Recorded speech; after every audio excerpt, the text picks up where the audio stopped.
Hey, what's up guys? It's Arleman. This is going to be a short video on the store in Seven Knights 2. Just want to clarify some things for brand new players, especially if you're free to play, things to look out for. First thing, where is the shop located? If you click up here in the upper left, it's the little caravan looking icon. You click that at any time, it'll take you to the shop UI. It's comprised of the outfit shop, which is for cosmetics, the general shop, which is the cash shop, as well as in-game currency shop. You have the summon shop and the Mole Emporium. So the one you're going to be visiting the most is the Mole Emporium. The reason for that is that every 6 hours, when the Mole Emporium refreshes all of his materials, all of his goods, you're going to be able to buy 100 maps for free. You want to get that every 6 hours. Don't forget about it, because that's a big deal. The game has an offline farming feature that requires maps as its tickets for re-entry, so you want to start accruing those early and as often as possible. As soon as you get the opportunity to go to the Emporium when you start the game, do it. Likewise, once you've got some money, definitely buy anything and everything that you see here. I'll bring even better ones next time. Stones. Now, if you see equipment here, depending on how much money you have, I really don't recommend buying any blue or green equipment. And legendary equipment, which is red equipment, is going to be really expensive too. As early on, I really don't recommend it unless you absolutely have to have it, because it is very expensive and you're going to need your money for quite a few other things. And if you notice down here, you can actually jump between the 3 shops. So the outfit shop, there are no benefits to having cosmetics, so the game is not pay to win in that regard. The currency, they do occasionally give you currency with events for costumes. Sometimes they will give you free costumes with events, but this is where you would go to actually purchase them. Now, the summon shop, this is kind of where the magic happens. You're going to have 4 settings here. You have pet summon, equipment summon, jewel summon, and hero summon. So, under no circumstances should you be spending rubies on anything but hero summon. I repeat, do not, under any circumstances, spend any of your rubies on anything but the hero summon. The reason for that is the rates in this game are abysmal. But before you say, oh my god, Arlie, why, if the game's pull rates are abysmal, why would you recommend playing it? Because the game actually gives you quite a bit of currency, and there are some very good step-up summons as well as loyalty packages that you will get in your mail for doing certain summons. So we're going to go through each one first. Under pet summon, so this is going to be our step-up summon. Ideally, as a starter, I would probably recommend Yanhee, simply because her passive increases gold. Actually, is it? No, it's not Yanhee, is it? Yep, here we go. It's Hanbok Yanhee. So her passive increases item drop rate upon defeating monsters. Actually, I think they all do, but the big thing is increase the chance of encountering a field exploration boss by 30%. When you're doing maps, every time you complete a stage, there is a chance that the boss will appear. Having Yanhee in the party means the bosses appear more often, so you get more bang for your buck for your maps. So we're going to use her as our step-up summon to start first. So under pets, you're going to have normal summon, and then you're going to have step up. If you have tickets, by all means use tickets. Do not fall into this trap of spending tickets and rubies unless it's in hero summon. So we're going to do 3 quick rolls here. Let's see what we get. I'm going to skip the animation.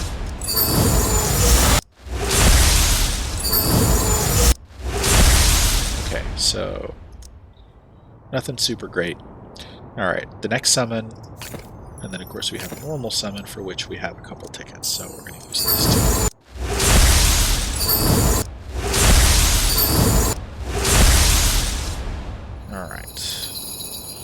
Okay, the next section is going to be the equipment summon. You're going to have 3 options here: legendary, normal, and rate up.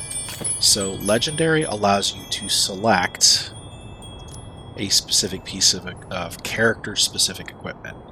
So, like, for example, this armor right here is specifically, I believe this is specifically for Evan. And then this would be for Ming. Anyway, but that's where you would put it, and the currency for this is related to Arena, so you don't really have to worry about that right now. Rate up summon changes every week, and this is basically, you do 100 pulls, you're guaranteed to get a legendary plus piece of equipment off the set. So we don't have any tickets for this either. We don't have any tickets for normal, so we're going to ignore that. This is where you would do Jewel Summon. And here we have Hero Summon. Now, Hero Summon, we have several things. We have 3 options as well. We have Normal, with 140 pity for a random legendary character. We have Step Up, which the Step Up summon is currently for Mystic Ace, who is our first Mystic character. This is a tier higher than Legendary Plus, and he's a Step Up summon. It still has the 140 pity, but what it does is at the end of 140, you have a 5% chance of getting Ace, with a 100% chance of getting any other legendary. And as you hit each breakpoint, it'll move it up until when you get to tier 5, it's a 100% chance to get him on hitting your pity. So it's a lot of pulls to get Mystic Ace. However, the game is really good with currency, and it is metered progression. You are still going to be getting new characters as you are pulling on this banner, so you have to calm your FOMO, your fear of missing out. This getting a Mystic character is something you work towards. It's not something you're going to get right away unless you get extremely lucky or you open your wallet. And for this game, I really don't recommend you open your wallet. Well, certain things I do, but as far as summons and buying the premium currency, if you're patient, you'll get what you need. And then the Legendary Plus rate up, this is where you get to select any of the Legendary Plus characters, and from there you would do the summons. Now this requires a different currency called Moonstones, and Moonstones are things that you get in the various raids. And then of course, so those are the 3. So I would advise players that when they start playing, that they do the Step Up summon and only the Step Up summon until they have enough to do an actual 10 pull on the Legendary Plus. Step Up and Normal actually use the same hero ticket, so just don't even think of this thing being here. Focus on the Step Up summon. Alright, and as you do any of these summons, you'll get loyalty points for each one. Once you reach a certain tier of your loyalty, it'll tell you here what it'll give you. Grade C, you'll get 1 ticket, B will be 2, A is 5, and then S is a 10 pull. And then after you get this reward, it'll reset back to grade C. So over time, you will accrue tickets, you will accrue loyalty points. Just remember that this is a marathon, not a sprint. I picked up some new items. So that's it for my shop tutorial. Actually, no, I'm sorry, I forgot. We got to talk about the general shop. Looks like you could use some new items. So under general shop, if you click on pack, any of the limited time packs will be under limited time offers, but you want to go to event packs, and under event packs there will be something called Daybreak Mercenaries package. It will be the only free option here, but it contains maps as well as crafting resources. This refreshes every day. Alright, so it will be under packs, event packs, and it will be usually right here. I've already purchased it for today, which is why you can't see it. Alright. Event is where you would be spending your event currency on various things. Ignore this. This is how you would buy rubies for cash. This allows you to buy golden XP potions with rubies. Topaz. So when you do certain forms of PvP, you're going to get this currency called Topaz. Do not spend it until you have enough to buy a 10 pull on the Select Hero Summit. This should be the only thing you spend it on. Alright, don't look at any of this other stuff. I know it looks good, I know it looks pretty, but you get this currency at such a low rate, being able to get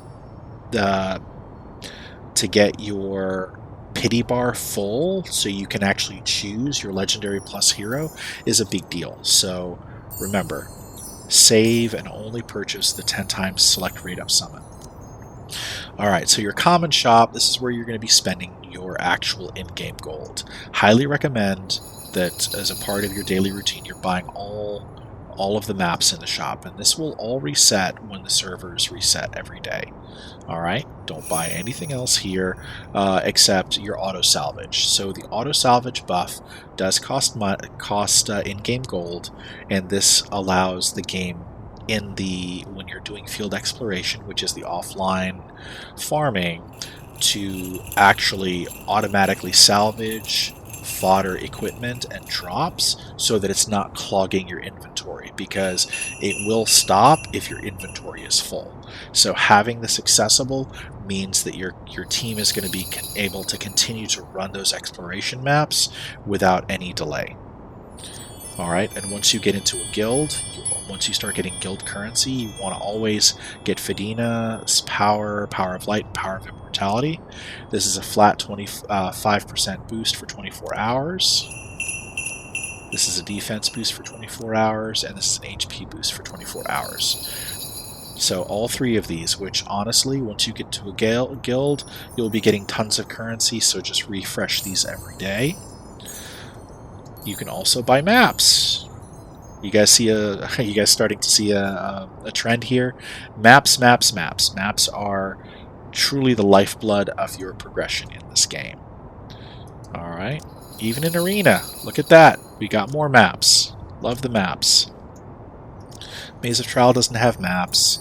Soulstone is about character progressions. The characters' dupes give you shards, but you can actually purchase. You'll get shards in a resource dungeon, or the currency for shards. You can actually purchase shards here in the shop. Now, for legendaries, you can only purchase 2 shards a day, but if you play the game long term, remember what I said, it is a marathon, not a sprint. You prioritize the characters that you want to develop. You run your research dungeon for your currency, your soulstones, and then you purchase your shards in the shop, and then when you have enough, they level up. Alright, and of course friendship points. You know how this works. Fill up your friends list, send them kudos every day, you get currency, use this currency to buy more maps. That's right. I know, I'm going to sound like a broken record, but if you get anything out of this tutorial at all, is that maps are king.